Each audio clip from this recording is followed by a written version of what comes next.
এবারের ভোটে অধ্যাপকদের presiding officer হিসেবে নিয়োগ করেছিল নির্বাচন কমিশন। জানিয়ে মামলা হয়, সেই মামলা হাইকোর্টে। এবার নির্বাচন কমিশনের এই সিদ্ধান্ত খারিজ হয়ে গেল হাইকোর্টে।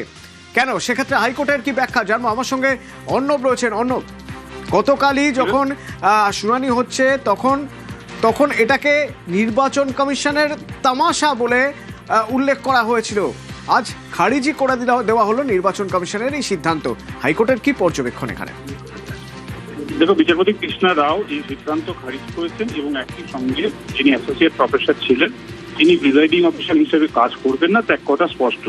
কিন্তু 2010 সালের ফেব্রুয়ারি মাসের দুটো গাইডলাইন বা নির্দেশিকা যা নির্বাচন কমিশনের নিজস্ব, সেই বিজ্ঞপ্তি বলে এই প্রফেসর, অ্যাসোসিয়েট প্রফেসর বা অ্যাসিস্ট্যান্ট প্রফেসর তাদের ভোটের দিন ভোট কেন্দ্রের ভিতরে প্রিজাইডিং অফিসারের এই ডিউটি দেওয়া যায় না।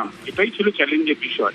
এবং কোন নথি, কোন বিশেষ পরিস্থিতি, কোন অনিবার্য পরিস্থিতি তৈরি হলো যে কারণে প্রিজাইডিং অফিসার হিসেবে প্রফেসরদের কলেজ বিশ্ববিদ্যালয়ে নিয়োগ করতে হচ্ছে, তার নথি দেখতে চায় আদালত। 2 দিন সময় দেওয়া হয়, 2 দিন শুনানিতে, এবং আজকে তৃতীয় দিন যখন মামলা শুনানিতে আসে, দ্বিতীয়বারের জন্য কমিশন কোনো নথি দেখাতে ব্যর্থ হয়। নথি দেখাতে ব্যর্থ হওয়ার পর যদি আদালত এই নির্দেশ বাতিল করে দেয় সিদ্ধান্ত, সেক্ষেত্রে তার সরাসরি ভোটে কতটা প্রভাব পড়তে পারে সেটাও বিচারপতি জেনে নেন। এবং যেহেতু প্রায় 90,000 বুথ, সেই বুথকে ঘিরে 90,000 বা তার বেশি প্রিজাইডিং অফিসার ইতিমধ্যে রাখা রয়েছে, এই জায়গা থেকে মামলাকারীদের যদি সেখান থেকে অব্যাহতি দেওয়া হয় বা তাদের সিদ্ধান্ত বাতিল করা হয়, সেক্ষেত্রে বড়সড় প্রভাব পড়বে না। এটি জানতে পারার পরই কমিশনের সিদ্ধান্ত, যার মধ্যে যুক্তির অভাব ছিল, তর্কের অভাব ছিল এবং নথির অভাব ছিল, সেই সিদ্ধান্তকে বাতিল করেছে। সব থেকে বড় কথা, সংবিধানের 324 নম্বর ধারার প্রয়োগ করে যে ভোট পরিচালনার প্রশ্নে সুপ্রিম ক্ষমতার অধিকারী নির্বাচন কমিশন, এবং সেই ক্ষমতাকে সামনে রেখে আমাদের রাজ্যে বিধানসভার ভোট পরিচালনার প্রশ্নে যে সক্রিয় সিদ্ধান্তগুলো নিচ্ছে, সেই সিদ্ধান্তের পিছনে যে অনেক ক্ষেত্রে ত্রুটি রয়ে যাচ্ছে, তা আজকের এই রায়ে আরো একবার স্পষ্ট হলো। অতুল্য, ধন্যবাদ।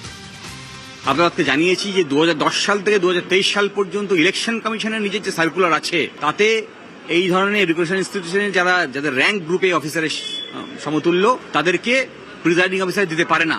সেক্ষেত্রে নির্বাচন কমিশনের যে লয়ার, তারা বলেছিলেন যে তারা কারণ রেকর্ড করেছে যে কি কারণে দেওয়া হয়েছে, যদিও সেই কারণ আমাদেরকে জানানো হয়নি। কিন্তু আজকে তারা আদালতে সেই রেকর্ড প্রডিউস করতে ব্যর্থ হয়েছে, আর সে কারণেই আদালত যে প্রিজাইডিং অফিসার পোস্টিংয়ের যে নির্দেশ, সেই নির্দেশকে বাতিল করে।